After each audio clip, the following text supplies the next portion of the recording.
नमस्कार दोस्तों आज की क्लास में हम क्लास 12th फिजिक्स में चैप्टर नंबर फर्स्ट विद्युत आवेश तथा क्षेत्र के बारे में पढ़ने जा रहे हैं। इसमें सबसे पहले हम विद्युत आवेश के बारे में पढ़ेंगे। सबसे पहले विद्युत आवेश के बारे में बात करते हैं। तो विद्युत आवेश को समझने के लिए सबसे पहले हम एक उदाहरण लेते हैं। इसको हम एक उदाहरण की सहायता से समझते हैं। हम जब अपने घरों में या अपने आस परिवेश में देखते हैं कि जब किसी पेन या कंघी को जब हम अपने सर पर घर्षण करवाते हैं या सर पर रगड़ते हैं तो इस पेन के अंदर कागज के टुकड़ों तथा मिट्टी के कणों को आकर्षित करने का गुण आ जाता है। इस विशेष गुण को ही हम क्या कहते हैं? आवेश कहते हैं। जब हमने इस पेन को अपने सर पर घर्षण नहीं करवाया, उससे पहले यह कागज के टुकड़ों को आकर्षित नहीं करता है, लेकिन जब हम इसको अपने सर पर घर्षण करवाते हैं तब इस पेन के अंदर मिट्टी के महीन कणों तथा कागज के छोटे छोटे टुकड़ों को आकर्षित करने का गुण आ जाता है। इस विशेष गुण को ही हम क्या कहते हैं? आवेश कहते हैं। अर्थात यह सब किसके कारण होता है? यह सब आवेश के कारण होता है। यह पेन अब मिट्टी के कणों या कागज के टुकड़ों को आकर्षित क्यों कर रहा है? क्योंकि अब इसके अंदर क्या आ गया? आवेश उत्पन्न हो गया। अब इसके अंदर आवेश आ जाता है। तो अब आगे देखते हैं हम। देखिएगा सन यहाँ पर यदि 600 ईस्वी पूर्व की बात करें, 600 ईस्वी पूर्व की बात करें तो 600 ईस्वी पूर्व एक वैज्ञानिक थेल्स थे। थेल्स ने यह बताया कि एक एम्बर की छड़ होती है। एम्बर को ऊन से रगड़ने पर उसमें हल्की वस्तुओं को आकर्षित करने का गुण आ जाता है। अर्थात जब एम्बर को ऊन से रगड़ा गया तो उसमें हल्की वस्तुओं को आकर्षित करने का गुण आ गया। यह किसने कहा? थेल्स ने कहा 600 ईस्वी पूर्व। अब यदि 1600 एडी की बात करें तो दोस्तों यहाँ पर एडी का मतलब होता है एनो डोमिनी, अर्थात 1600 एडी। एडी का एनो डोमिनी का अर्थ होता है ईसा मसीह के जन्म के बाद में, और 600 ईस्वी पूर्व का मतलब होता है ईसा मसीह के जन्म से पूर्व। तो यहाँ पर 1600 एडी में विलियम गिलबर्ट ने कहा कि घर्षण विद्युत की समस्त प्रक्रियाओं में दो तरह के आवेश उत्पन्न होते हैं। विलियम गिलबर्ट ने यह कहा कि घर्षण, जब हम कोई भी घर्षण कराते हैं कोई भी वस्तुओं को, तो घर्षण विद्युत की समस्त प्रक्रियाओं में दो तरह के आवेश उत्पन्न होते हैं। अब नेक्स्ट बात करते हैं 1706 से 1790 तक की। तो इसमें जब बेंजामिन फ्रैंकलिन एक अमेरिका के वैज्ञानिक थे, इन्होंने बताया कि आवेशों को धनात्मक व ऋणात्मक नाम दिया जो आज भी प्रचलित हैं। किन्होंने? बेंजामिन फ्रैंकलिन ने आवेशों को धनात्मक व ऋणात्मक नाम दिया जो आज भी प्रचलित हैं। अब बात करते हैं हम आवेश के बारे में। आवेश की परिभाषा देखिएगा, किसी द्रव्य के साथ जुड़ी वह अदिश भौतिक राशि। जो आवेश होती है वो कैसी भौतिक राशि है? अदिश होती है, अर्थात इसकी कोई दिशा नहीं होती। किसी द्रव्य के साथ जुड़ी वह अदिश भौतिक राशि जिसके द्वारा विद्युत क्षेत्र एवं चुंबकीय क्षेत्र उत्पन्न होते हैं, आवेश कहलाती है। हमने वैसे आवेश को समझा, लेकिन इस प्रकार से हम आवेश की परिभाषा लिख सकते हैं। अब जैसे कोई भी जब चार्ज होगा तो चार्ज होगा अर्थात आवेश होगा, तो आवेश के द्वारा क्या उत्पन्न होंगे? विद्युत क्षेत्र और चुंबकीय क्षेत्र उत्पन्न होंगे। तब इसी और कौन सी राशि है? यह अदिश भौतिक राशि। तब इस अदिश भौतिक राशि को हम क्या कहते हैं? आवेश कहते हैं, जिसके द्वारा विद्युत क्षेत्र व चुंबकीय क्षेत्र उत्पन्न होते हैं। अब आगे बात करते हैं हम किसी पदार्थ में इलेक्ट्रॉनों की अधिकता अथवा कमी से आवेश की अवधारणा प्राप्त होती है। किसी पदार्थ में इलेक्ट्रॉनों की अधिकता अथवा कमी से आवेश की क्या प्राप्त होती है? हमें अवधारणा प्राप्त होती है।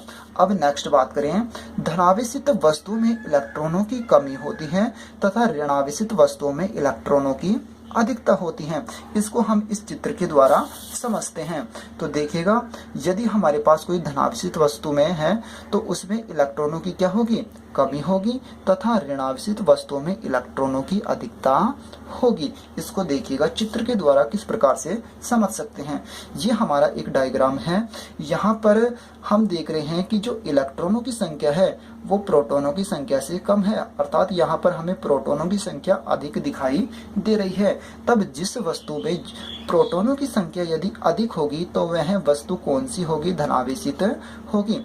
अब यदि यहाँ पर हम बात करें तो हमें अर्थात माइनस चार्ज अधिक दिखाई दे रहे हैं। इसका मतलब यहाँ पर इलेक्ट्रॉनों की संख्या प्रोटॉनों की संख्या से अधिक है। इसका मतलब यदि इलेक्ट्रॉनों की संख्या प्रोटॉनों की संख्या से अधिक होगी तो वस्तु हमारी कौन सी होगी, ऋणावेशित वस्तु होगी। अब यदि किसी वस्तु में इलेक्ट्रॉन की संख्या और प्रोटॉन की संख्या क्या हो, इक्वल्स हो, बराबर हो, तब वह वस्तु कौन सी होगी, उदासीन वस्तु होगी, उदासीन वस्तु कहलाएगी। अब नेक्स्ट हम बात करते हैं।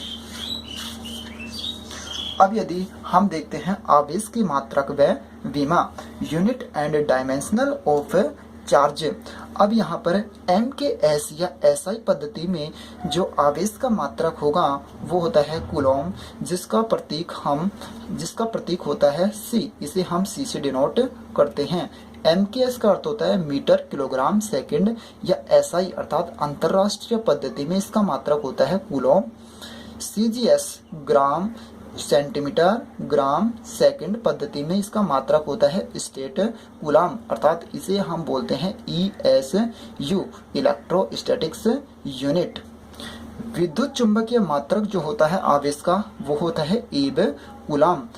1 कूलाम इज इक्वल्स टू होते हैं 3 × 10⁹ ESU। 1 कूलाम किसके बराबर होता है, 3 × 10⁹ स्टेट कूलाम के बराबर। और ये किसके बराबर होता है, 1/10 एब कूलाम। आवेश का सबसे बड़ा जो मात्रक होता है वो होता है फैराडे। आवेश का सबसे बड़ा मात्रक क्या होता है, फैराडे। 1 फैराडे किसके बराबर होता है, 96,500 कूलॉम के बराबर। आवेश का सबसे छोटा मात्रक जो होता है वो होता है फ्रैंकलिन। अब नेक्स्ट हम बात करते हैं आवेश की विमा। आवेश की विमा हम जानते हैं कि जो धारा होती है I, वो होता है जो हमारी धारा होती है। धारा को हम किस प्रकार से बोलते हैं कि हम यहाँ पर देखते हैं कि जो धारा I होती है वो आवेश प्रवाह की दर होती है, अर्थात I = Q/T, then Q = IT। तब हमारा Q किसके बराबर आएगा, आवेश किसके बराबर आएगा, IT के बराबर। अब यहाँ पर हम देखें I विद्युत धारा है और T क्या है, समय है। I को हम मापते हैं एम्पियर में और T समय को हम दर्शाते हैं विमा के लिए कैपिटल T से। इसलिए इसकी विमा जो आएगी I के लिए एम्पियर A और T के लिए समय कैपिटल T, अर्थात विमा क्या आ जाएगी आवेश की AT। इसको हम लिख सकते हैं M0 L0 T1 A1। इसका मतलब यहाँ पर M और L अवेलेबल नहीं है, M तथा L में विमा नहीं है। इसका मतलब विमा को हम क्या बोल सकते हैं यहाँ पर, AT। अब नेक्स्ट बात करें, आवेश 2 प्रकार के होते हैं। आवेश कितने प्रकार के होते हैं, 2 प्रकार के होते हैं, जिन्हें धनात्मक एवं ऋणात्मक नाम से जाना जाता है। अब यह समझने के लिए कि आवेश 2 प्रकार के होते हैं, इसे समझने के लिए हम क्या करते हैं, एक प्रयोग करते हैं। हम क्या करते हैं, इसे समझने के लिए एक प्रयोग करते हैं।